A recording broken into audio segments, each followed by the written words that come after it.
할게요. 우리 지난 시간에 뭐에 대해서 공부를 했었느냐, 그리스도교가 어떤 식으로 확산이 되고 어떤 식으로 썩어 들어갔는지에 대해서 배웠습니다. 네, 삭막한 중세 서유럽 사람들의 마음을 하나로 묶어준 거대한 정신적 지주가 등장을 하게 되는데, 그게 바로 그리스도교입니다. 당시에는 계속 이민족들, 야만족들이 쳐들어오는 상태였고, 평생 동안 고향 땅에서 농사를 지어야 한다는 괴로움에 있었어요. 자, 그만하세요. 괴로움 속에 있었기 때문에 이들이 무엇을 찾게 될 것 같나요? 여러분들의 삶이 뻑뻑하면 우리는 무엇을 찾아요? 미신, 종교, 신 이런 것들을 찾게 됩니다. 내 미래가 불안하기 때문에 엄마를 찾는다고 했어요? 무리요. 내가 삶이 퍽퍽하다라고 한다라고 하면은 우리 신학, 종교, 크리스천이나 교도, 나의 마음, 나의 영혼을 구원해 줄 것들을 찾게 되기 마련입니다. 그래서 당시에 이제 중세 서유럽 사람들의 마음을 하나로 묶어준 강력한 지주인 그리스도교가 등장을 하게 되는데, 당시 서유럽인들에게 교회는 주일에 한 번 가는 곳이 아니야. 태어나서 세례를 받고 결혼을 하고 죽어서 묻힐 때까지 인생의 모든 순간을 교회와 함께 했습니다. 그 그리스도교가 어떻게 확산되었고 강해진 권력에 교회가 어떻게 썩어갔는지를 오늘 같이 배울 것이에요. 첫 번째로 우리 교회가 세속화되었다라고 하는 내용들을 이야기한 적이 있습니다. 이제 그 전이에요. 교회가 먼저 세속화되는데, 교회가 이제 막 성직자들이 원래 결혼을 하면 안 되는데 신부님들이 결혼을 하고 토지를 가지면서 세금을 걷고, 그리고 막 성직 이런 교회 목사님이나 신부님 자리를 돈을 주고 팔기 시작하는 상황들이 벌어지게 되는 겁니다. 그러니까 이렇게 교회가 부패하게 되니, 그리스도교가 부패하게 되니 수도원이라고 하는 곳, 즉 클릭 수도원이라고 하는 산속에서 묵묵히 기도하던 진짜 종교인들이 피눈물을 흘리면서 그렇게 살면 안 돼요. 우리 교회 다니는 사람들은 그렇게 살면 안 돼요 라고 하면서 수도원 운동이라고 하는 것들을 펼치게 됩니다. 이 수도원 운동에서 가장 대표적인 핵심이 무엇이냐? 교회 일에 국왕이나 영주 너희들은 간섭하지 말고 빠져. 우리 교회는 독립할 거야 라고 이야기를 한 거예요. 시간이 흐르면서 서유럽 사람들이 점점 종교에 깊이 빠져들게 되자 신과 인간을 연결해주는 교황의 힘은 하늘을 찌를 듯이 강해지게 됩니다. 결국 영혼의 짱인 교황, 그리고 근데 당시 서유럽에는 육체의 땅인 땅과 군대를 진 최고 통치자인 황제도 버티고 있는 상황이었어요. 결국 영혼의 짱인 교황과 육체의 짱인 황제가 누가 중세 서유럽의 진짜 대장인가 라고 하는 것들을 두고 정면 충돌하게 되는 사건들이 벌어지게 되는데, 우리는 그것을 카노사의 굴욕이라고 이야기를 하게 됩니다. 영혼 짱은 뭐예요? 교황이요. 종교의 짱, 영혼의 짱. 신체 짱은 뭐예요? 신체 짱은 황제죠. 황제, 왕. 우리 육체적으로는 왕의 지배 아래서 다스림을 받고 있기 때문에 군사적으로는 왕의 지배 아래 있지만, 우리 정신적으로는 이제 교황에게 따르기 시작을 하는 거예요. 교황이 우리의 정신적 지주인 거죠. 잘 납득이 안 가요? 네, 교황이 신이에요? 교황은 종교의 짱이에요. 기독교의 짱. 그럼 왕은 종교의 대통령. 목사님인데, 우리 뭐 예를 들어서 대한민국 목사님의 일장 하면 최종 대통령, 목사님 대통령 하나 꼽으라고 하면 우리 교황이라고 이야기를 하는 거예요. 목사님 중에 일장이에요? 목사님 중에 제일 높은 목사님 꼽으라면 교황인 거죠. 신체로 짱은 왕이고요? 신체로운 짱은 왕이고요. 결국에 군대에 징집하라고 하면은 군대에 오세요 하면은 왕의 명령을 따라야 하잖아요. 너 감옥 가라고 하면은 감옥에 가는 것처럼, 왕이 어떠한 신체적으로 혹은 법적으로 여러분들을 다스린다라고 하면은 종교는 정신적인 지주다라고 생각을 하시면 돼요. 심리적으로요. 그래서 이러한 카노사의 굴욕이라고 하는 교황과 황제가 정면 충돌하게 되는 사건들이 벌어지게 됩니다. 둘이 왜 싸웠을까? 핵심은 바로 성직자 임명권 때문이거든요. 성직자 임명권. 무슨 권리일까요? 성직자 임명권. 말 그대로. 성직자를 임명하는 맞아요. 성직자, 우리 종교의 지도, 종교에서 일하는 사람들을 뽑는 권리예요. 우리 교황의 아래에는 교황을 서포트해서 일하는 사람들이 굉장히 많을 거 아니야. 그런 사람들을 뽑을 수 있는 권리가 원래는 황제에게 있었거든. 그런데 이거를 교황이 이야기를 하기 시작을 하는 거예요. 원래가 황제가 자기 입맛에 맞는 사람들을 죽여, 즉 교회에서 일하는 사람들을 뽑아왔는데 교황 그레고리우스 7세가 이거는 말도 안 돼. 아니 내가 운영하는 교회인데 왜 황제인 네가 거기에 내 교회에서 일하는 사람을 뽑아? 안 돼. 무조건 앞으로는 황제는 성직자 임명하지 마. 우리 교황이 내가 임명할 거야 라고 이야기를 해버리게 되는 것이에요. 필기를 해볼게요. 교황 그레고리우스 7세가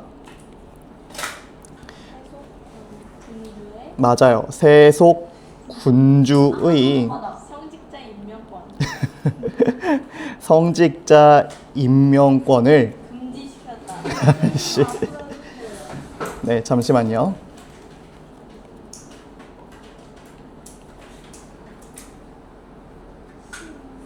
교황 그레고리우스 7세가 세속군주의 성직자 임명권을 금지시키게 되는 사건들이 벌어지게 됩니다. 리우스예요? 네, 그레고리우스.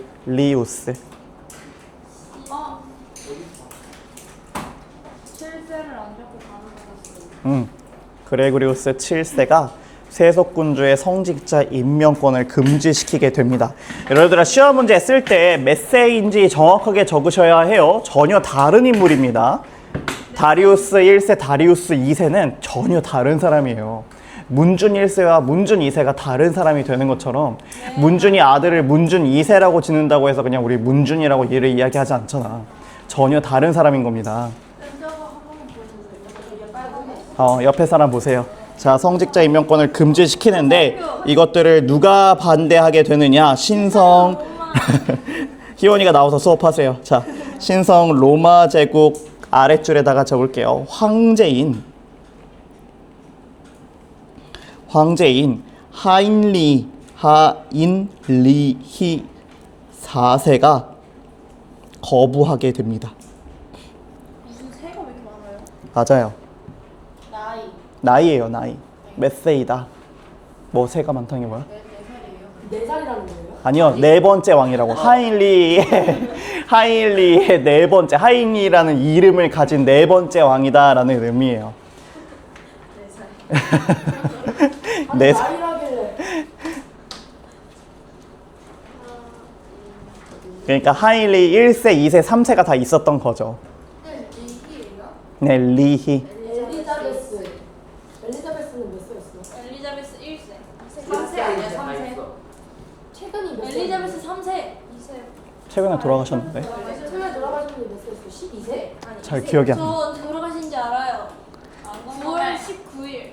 자, 어쨌든 신성 로마 제국 황제인 하인리 4세는 이를 거부하게 됩니다. 웃기지 마라. 이건 원래 내 권리다라고 하면서 교황의 말을 무시해버리기 시작을 하는 거예요. 이에 머리끝까지 화가 난 교황이 황제를 파문시키게 되는 사건들이 벌어지게 됩니다. 교황이 황제를 네, 전개에다가 교황이 황제를 파문시키게 되는 사건들이 벌어지게 됩니다. 파문이라는 것이 무엇이냐? 너는 이제 그리스도교 신자도 아니고 너는 무조건 죽어서 지옥에 갈 거야. 그리고 너랑 말 섞는 놈들도 다 지옥에 간다라고 하면서 사회적으로 매장시켜버리는 것들을 파문이라고 이야기를 합니다.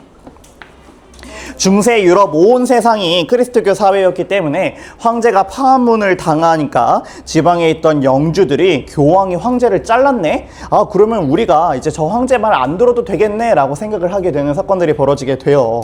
그래서 황제를 배신하려고 뭉치기 시작을 합니다. 근데 얘들아, 이 황제 하인리 4세가 멍청해가지고 일부러 이거를 거부했을까? 다 생각이 있었어요. 자신이 파문당할 거를 분명히 예상했을 것입니다. 그런데도 왜 이 사람이 이렇게 행동을 하였느냐? 자기 아버지 때만 해도 자기에게 굽신대던 것이 교황이었거든요. 그래서 이번에도 우리 아빠도 그렇게 했으니까 나도 그렇게 교황을 짓눌러도 되겠지라고 생각을 했었던 거예요. 근데 당시 그레고리우스 교황이었던 그레고리우스 7세가 굉장히 똑똑한 사람이었습니다. 그래서 미리 황제를 따르고 있었던 영주들과 모의를 해서 내가 황제를 파문시킬 테니 너는 이 황제를 배신해 라고 미리 이렇게 서로가 작당 모의를 하게 된 것이죠. 영주들이 배신을 때리니까 마음이 급해진 황제는 군대도 없이 맨몸으로 교황이 머물고 있던 이탈리아 북부의 카노사 성이라고 하는 것들로 달려가게 됩니다. 그리고 나서 한겨울에 눈이 내리던 날에 황제 하인리 4세는 성문 앞에서 무릎을 꿇고 3일을 밤낮으로 빌었다라고 이야기를 하게 되는 것이에요. 즉 황제가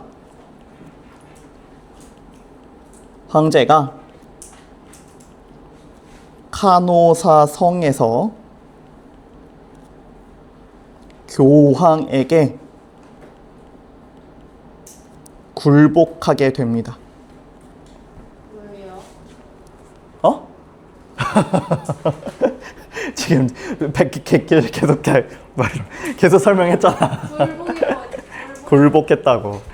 영주들이 자신을 배신해버리면 안 되니까 자신을 따르던 군사들이 나를 배신하게 되면은 나의 유일한 힘이 군사력이 없어지게 되는 것이잖아. 그래서 빌었어요? 그래서 빈 거야. 이 영주들이 배신하지 않게 하려고 빈 거야. 근데 생각이 있었다며. 그때 그 자기 아빠 때는 이렇게 해도 됐었는데 나 때 되니까 교황이 머리를 쓴 거지.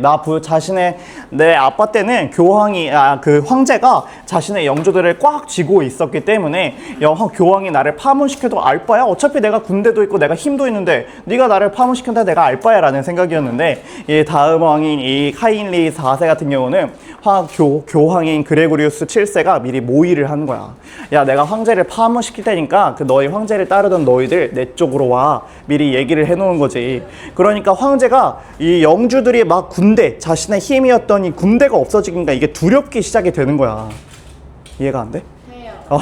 두렵기 시작하게 되는 것이에요. 그래서 어쩔 수 없이 가가지고 굴복하게 되는 사건들이 바로 이 카노사의 굴욕이라고 이야기를 하게 되는 것입니다. 사실 황제가 파문 앞에 무릎을 꿇은 거는 교황이 무서워서가 아니에요. 파문이라는 핑계를 잡고 자기를 가차없이 배신하려는 지방 영주들의 칼날이 무서웠던 것입니다. 그만큼 중세 서유럽은 왕권이 약하고 지방 영주들의 힘이 셌던 사회였다라고 생각을 하시면 될 것 같습니다. 그 다음에 이 싸움은 결국에 교황의 완승으로 끝나게 되고 나중에 1120년에 보름스 협약이라고 하는 약속을 체결하게 됩니다. 보름스 협약으로 1122년에 보름스 협약으로 교황이 성직자 임명권을 차지하게 됩니다.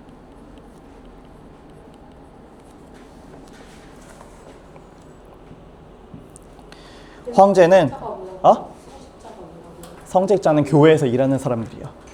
교회에서 일하는 사람들. 교황이 부리는 사람들이야. 왕이 없었으니까 이제 교황이 왕노릇하는 거예요? 왕의 힘이 떨어졌으니까 교황이 이제 왕보다 더 큰 힘을 갖고 이제 세력을 펼치기 시작을 하는 거예요. 성직자. 교회에서 일하는 사람들이요. 성스러운 직분을 가진 자라고 하는 의미인데 교회에서 일하는 우리 주교 같은 이들을 이야기를 하게 됩니다.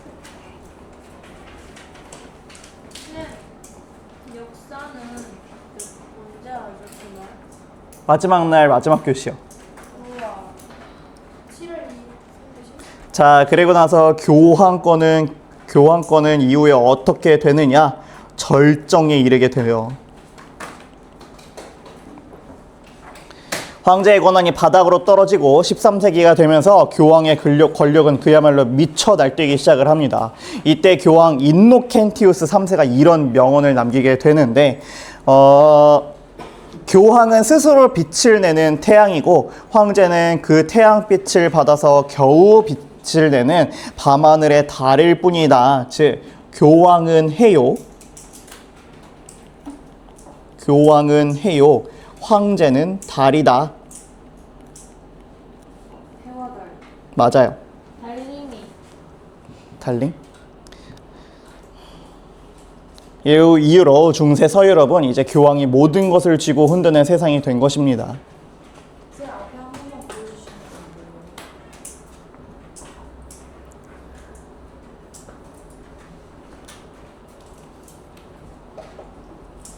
그 밑에 있는 내용 우리 규빈이가 한번 읽어봐 주세요. 교황의 성직자 임명권 차지.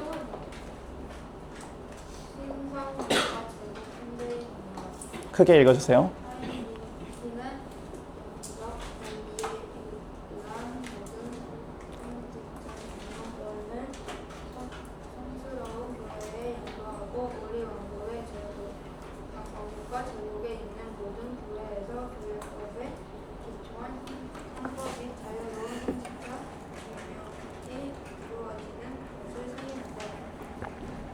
고맙습니다. 보름스의 협약에 관련된 내용이에요. 이후에 모든 것들을 교황이 힘을 가졌다라고 하는 것들을 볼 수 있습니다. 얘들아, 여기가 이 사람이 카노사의 성주야. 카노사의 성주고, 그러면 이 사람이 누굴 것 같아요? 무릎을 꿇은 이 사람이? 황제. 황제의 이름이 무엇이죠? 하인리 4세가 바로 이 사람입니다. 하인리 4세가 카노사 성주에게 무릎을 꿇은 사건, 우리는 이것들을 카노사 성에서 황제가 굴욕을 입은 사건이다, 카노사의 굴욕이다 라고 이야기를 하게 되는 것입니다. 자, 마지막으로 문화 파트예요. 문화 파트인 경우는 우리 학문으로는 교회나 수도원 부설 학교가 학문의 중심지 역할을 하게 됩니다. 그리고 12세기 이후에 유럽 곳곳에 무엇이 설립이 되게 되느냐? 대학이라고 하는 것이 설립이 돼요. 중세 서유럽은 온 세상이 크리스토교 중심이었어요. 그렇다 보니까 공부도 다 교회나 수도원 학교에서 시작을 합니다. 그러다가 12세기 이후에 공부하고 싶은 사람들이 모여서 유럽 곳곳에 대학을 세우기 시작을 하게 되는데, 이것을 우리 대학을 영어로 뭐라고 하죠? 아니요, 대학이요. 유니버시티죠. 유니버시티라고 이야기를 하잖아요. 원래 조합이라고 하는 뜻인데 학생들이 뭉쳐서 만든 학문조합이다 라고 하면서 우리 대학이라고 이야기를 하게 됩니다. 그리고 이 대학과 학교에서 발전한 철학을 무엇이라 하느냐? 스콜라 철학이라고 이야기를 합니다.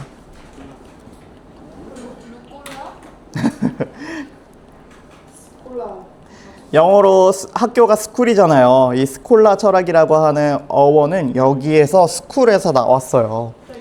안 적어도 돼요. 영어가 먼저 나온 거예요, 저자보다? 라틴어가 먼저 나왔죠. 라틴어가 먼저 나온 건데 이거를 번역한 거예요. 안 적어도 된다고 했어요. 자, 학교에서 배운 철학이라고 해서 스콜라라고 이야기를 합니다. 옛날에는 하나님이 세상을 만들었어. 그리고 나서 묻지 말고 그냥 믿어라고 했다라고 한다면은, 그런데 이제 사람들이 대학에서 공부하고 머리가 똑똑해지니까 이런 생각들을 가지게 되는 거야. 왜요? 논리적으로 설명해 주세요. 왜 하나님이 세상을 만들었는데요? 그러고 따지기 시작을 하는 거예요. 이때 등장한 천재가 바로 토마스 아퀴나스라고 하는 사람인데, 일단은 스콜라 철학 옆에다가 신앙과 이성의 조화를 강조하였다. 신앙과 이성의 조화를 강조하였다. 논리를 추가했다라고 생각을 하시면 됩니다. 맹목적으로 믿었던 신중심적인 사회에다가 논리, 왜 그래? 왜 그렇게 해야 해? 라는 것들을 강조한 것이죠. 그러면서 등장한 대표적인 학자가 바로 토마스 아퀴나스라고 하는 사람입니다. 토마스 아퀴나스. 이 사람이 쓴 유명한 책의 이름이 무엇이냐? 토마스 아퀴나스의 파란색으로 신학대전이라고 하는 책을 집필하였어요. 책의 핵심은 신앙과 이성은 조화를 이룰 수 있다. 즉 하나님이 계시다는 것을 내가 가슴으로만 믿는 것이 아니라 과학적으로 수학적으로도 논리로 완벽하게 입증해 줄게 라고 하면서 쓴 것이죠. 그 다음에 이제 중세의 가장 꽃이라고 할 수 있는 것은 바로 건축 양식입니다. 첫 번째로는 로마네스크 양식이라고 하는 것들이 유행을 했어요. 로마네스크 양식. 그리고 12세기가 들어서 무엇이 발달하냐? 고딕 양식이라고 하는 것이 발전하게 됩니다. 네, 로마네스크. 고딕체? 또 어원이 여기인가? 그건 모르겠어요. 고딕. 비슷한 느낌일 겁니다, 분명히. 얘들아, 로마네스크 하면 어떤 나라가 떠올라요? 로마의 스타일을 흉내냈다라는 뜻이에요. 특징은 원형인 아치와 엄청나게 두꺼운 벽이 있었다라고 하는 점입니다. 여기 보시면은 원형인 아치와 엄청나게 두꺼운 벽들로 구성이 되어 있었습니다. 왜 그랬느냐? 당시 건축 기술이 부족해서 지붕의 무게를 감당하려고 하면은 어쩔 수 없이 두꺼운 벽이나 지붕의 무게를 벽을 무조건 두껍게 지어야 했어요. 벽이 두꺼우니까 창문을 내기가 쉬워요, 어려워요? 어려워요. 창문을 내기가 어렵기 때문에 창문을 크게 낼 수 없었고, 성당 내부가 대체로 어둡고 좀 캄캄한 느낌이 있습니다. 약간 겉에서 보면은 튼튼한 요새나 성벽처럼 보이기도 하게 돼요. 그러다 12세기가 되면서 대유행이 번지게 되는데, 그것들이 바로 고딕 양식이라고 하는 것입니다. 그 전에 우리 선생님 약간 그거 같아요. 그거. 저번에 잘라주세요. 이슬람 아닌데. 는 바로 고딕 양식이라고 하는 것이에요. 고딕 양식은 무엇이냐? 고딕 양식 같은 경우는 성당이에요. 성당인데, 건축 기술이 발달을 하게 되면서 뼈대를 두껍게 짓지 않아도 지붕을 받칠 수 있는 기술들이 만들어지기 시작을 하거든요. 그러니까 벽을 두껍게 지을 필요가 없으니 벽이 얇아지기 시작을 하고, 그러니까 창문을 크게 낼 수 있어요, 없어요? 창문을 크게 낼 수 있게 되는 것이에요. 벽이 얇아지니까. 그리고 나서 이 사람들이 했던 또 대표적인 특징 중에 하나는 뾰족한 탑 같은 것들을 만들었다라고 하는 것입니다. 하늘을 찌르듯이 뾰족한 탑들을 높이 쌓게 되는데, 왜 높게 지었을까? 위험이 걸려. 어? 비상태야. 그 우익은 대단하다고 지금. 또요? 혹시? 신한테 닿으려고. 신한테 뭐라고? 누구랑? 어? 신이랑. 잘 대답해 줬습니다. 네, 잘 대답해 줬는데, 내가 신에게 내가 기도가 조금이라도 더 빨리 가까이 닿기를 바라는 마음으로 이것들을 높이 지었다라고 하는 1차원적인 모습들을 볼 수 있습니다. 그 다음에 내부로는 이런 스테인드 글라스라고 하는 유리 조각들, 알록달록한 유리를 붙여서 햇빛이 비치면은 성당 내부가 온통 무지개 빛으로 빛나는 이러한 모습들이 있었다라고 이야기를 합니다. 가장 대표적으로 우리 샤르트르대 12세기니까 그러니까요. 1100년대에 이런 건물들을 지었던 거예요. 엄청난 사건들이 벌어지고 있는 것이죠. 당시 우리는 무슨 일이 있었느냐? 고려에서는 무신정변이라고 하는 것들이 있었습니다. 고려에서 무신들이 칼 들고 막 전투하고 있을 때 얘네는 이렇게 예쁜 성당들을 짓고 있었던 거예요. 자, 그리고 마지막으로 문학입니다. 문학으로는 기사도 문학이라고 하는 것들이 발전하게 됩니다. 성당 이름이 샤를르야? 샤르트르 아니고 그건 왜 이렇게 살을 먹지? 기사도 문학이라는 것들이 발달하게 되는데, 얘들아, 중세하면 딱 떠오르는 직업이 뭐예요? 기사입니다. 이 기사들의 영웅담을 담은 기사도 문학이 대유행을 하게 돼요. 이거 되게 재밌어요, 얘들아. 이 약한 자를 보호하고 영주에게 충성하면서 아름다운 레이디를 위해서 목숨을 바치는 낭만적인 이야기를 담은 것들이 바로 이 기사도 문학이라고 하는 것입니다. 가장 대표적으로 어떠한 소설이 있었느냐? 여러분들이 알 수 있는 아서왕 이야기야라고 하는 소설이 있었어요. 나 들어봤다. 저요. 어디서 들어봤어? 저요? 그냥 어딘가에서 들었어요. 얘들아, 엑스칼리버 알아? 엑스칼리버? 알아요. 엑스칼리버가 여기서 나온 거야. 엑스칼리버가 여기서 나온 겁니다. 설명해 줄게요. 영국에는 원래 왕이 없었어. 영국에는 원래 왕이 없었는데, 마법사 멜린이라고 하는 사람의 광장에다가 커다란 바위를 가져다 놓고 거기다가 번쩍이는 검 한 줄을 꽂아 넣었습니다. 번쩍이는 검 하나를 꽂아 넣는 거야. 아서왕. 나 말 좀 하자. 그리고 바위에 이렇게 적어둔 것이에요. 바위에 박힌 칼을 뽑는 자가 진짜 영국의 왕이 될 것이다 라고 이야기를 합니다. 그래서 네로라 하는 천하장사들이 와서 이 칼을 뽑으려고 막 애를 쓰지만, 난리부르스를 치지만 칼은 미동도 하지 않아요. 근데 이거를 누가 뽑게 되느냐? 지나가던 시골 소년인 아서라고 하는 사람이 이 칼을 너무나 손쉽게 뽑아버리게 되는 것입니다. 하나님이 선택한 진짜 왕이라는 것들이 증명된 이러한 소설들을 통해서 기사도 정신들을 볼 수 있었고, 두 번째로는 롤랑의 노래라고 하는 소설도 있었어요. 롤랑의 노래 들어봤나요? 처음 들어보죠. 프랑스 기사의 충성심을 담은 롤랑의 노래라고 하는 것인데, 주인공 롤랑은 국왕의 최정예 기사였거든요. 근데 배신을 당해서 좁은 산 골짜기에서 이슬람 10만 군대에게 포위당하게 됩니다. 그래서 롤랑에게는 당시 수백 킬로미터, 수킬로미터까지 소리가 울리게 되는 뿔나팔이라는 게 있었어. 그래서 부하들이 롤랑에게 이렇게 이야기를 하는 거야. 지금 당장 나팔을 불어서 왕에게 지원군을 요청하세요, 장군이라고 이야기를 합니다. 그런데 롤랑이 무엇이라 얘기하느냐? 어찌 싸워보지도 않고 감히 왕을 부르려고 하는 것이다. 왕은 너무나 귀한 존재이니 우리가 먼저 싸워봐야 한다라고 이야기를 하게 됩니다. 프랑스 기사의 충성심을 볼 수 있는 대목이죠. 그래서 혼자 수천 명을 베어 죽이지만 결국 기운이 다해서 죽기 직전에 이 뿔나팔을 불게 돼요. 근데 뿔나팔 소리가 너무 큰 나머지 관자놀이가 터져가지고 피가 솟구칠 정도였다라고 이야기를 합니다. 왕이 나팔 소리를 듣고 달려왔지만 이 롤랑이라는 사람이 이미 목이 댕강 잘려있는 상태였어요.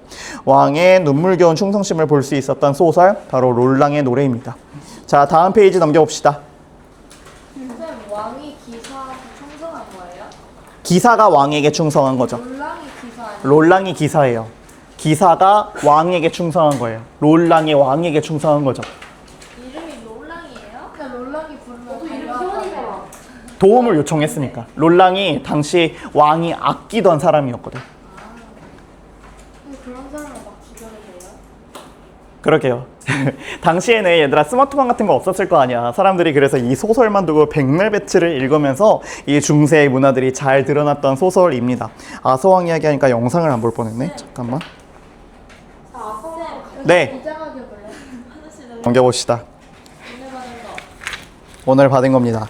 여러분들만 컬러인 아주 특별한 학습지.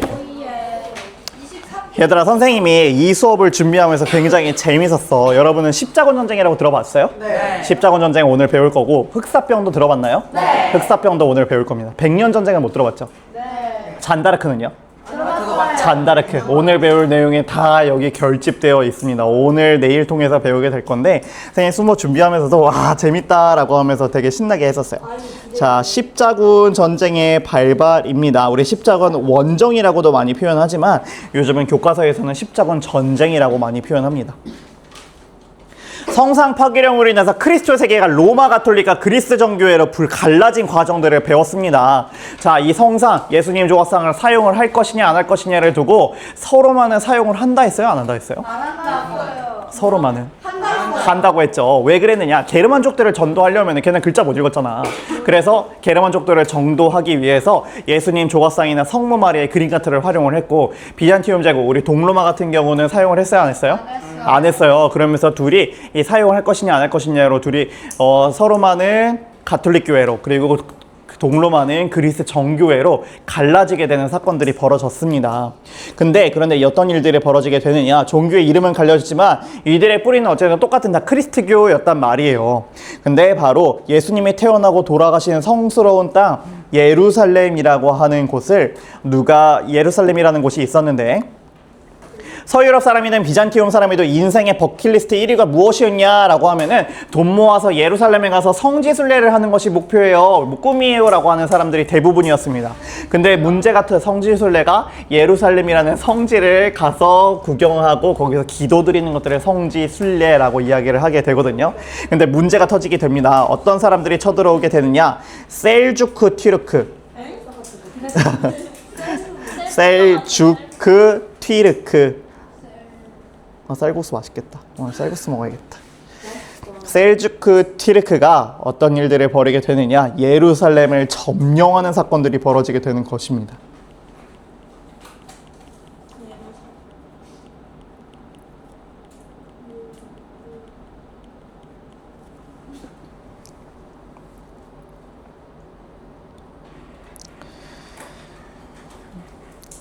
이슬람 동네에서 셀주크 튀르크는 거칠고 싸움자라는 새로운 사람들이 등장하면서 이들이 예루살렘을 점령해버리고 이렇게 얘기하는 거예요. 야, 이제 너희 크리스트교 믿는 애들 여기 뭐다? 앞으로 우리만 여기에 올 거야 라고 하면서 성지순례를 뚝 끊어버리게 되는 사건들이 벌어지게 됩니다. 여기 보시면은 여기 비잔티움 제국이고 여기가 예루살렘이거든요. 이슬람 세력 우리 셀주크 튀르크가 이런 식으로 쳐들어오게 되면서 예루살렘까지 정복을 하고 난 이후에 좀 더 야욕을 부리게 되죠. 우리는 유럽 전체를 지배하고 싶어 라고 하는 마음들을 품으면서 더 진격을 해오게 되고, 비잔티움의 수도인 콘스탄티노폴리스를 코앞에 둔 상태에서 이제 이 콘스탄티노폴리스가 도움을 요청하게 됩니다. 황제는 너무 급한 나머지 옛날에 싸우곤 헤어진 전 여친이죠. 로마 교황에게 편지를 보내게 되게 되는 것이에요. 우리 뿌리는 같은 그리스도교잖아요. 이슬람 애들이 우리 성지 예루살렘을 더럽히고 나까지 죽이려고 해요. 제발 나 좀 살려주세요. 라고 하면서 제발 군대를 보내달라고 요청을 하게 되는 사건들이 벌어지게 됩니다. 즉 비잔티움 제국을 위협하게 됩니다. 셀주크 튀르크가 비잔티움 제국을 위협하게 되는 사건들이 벌어지게 됩니다. 비잔티움 제국 황제가 로마 교황에게 도움을 요청하죠. 교황이 어떻게 받아들였느냐? 이때 이 편지를 받은 교황의 머릿속에 엄청난 시나리오가 번쩍이면서 지나가게 됩니다. 그래, 내가 군대를 모아서 이슬람을 무찌르고 예슬람을 되찾아주면은 나한테 도움을 요청한 비잔티움 제국까지 내가 다 먹을 수 있겠구나 라는 생각들을 갖게 되는 것입니다. 네, 그럼 난 전 유럽 크리스트교의 왕 중의 왕이 되겠지 라고 하면서 교황이 당장 사람들을 모아놓고 눈물을 흘리면서 연설을 하기 시작을 합니다. 여러분, 신의 이름으로 전합니다. 우리의 성지인 예루살렘이 이슬람에게 더럽혀지고 있습니다. 칼을 들고 성지를 되찾으러 갑시다. 이 전쟁에 참여하면은 여러분 모두의 죄를 사하여 주겠습니다 라고 이야기를 하게 됩니다. 즉 교황이 성지 회복을 위한 십자군을 파견하게 됩니다.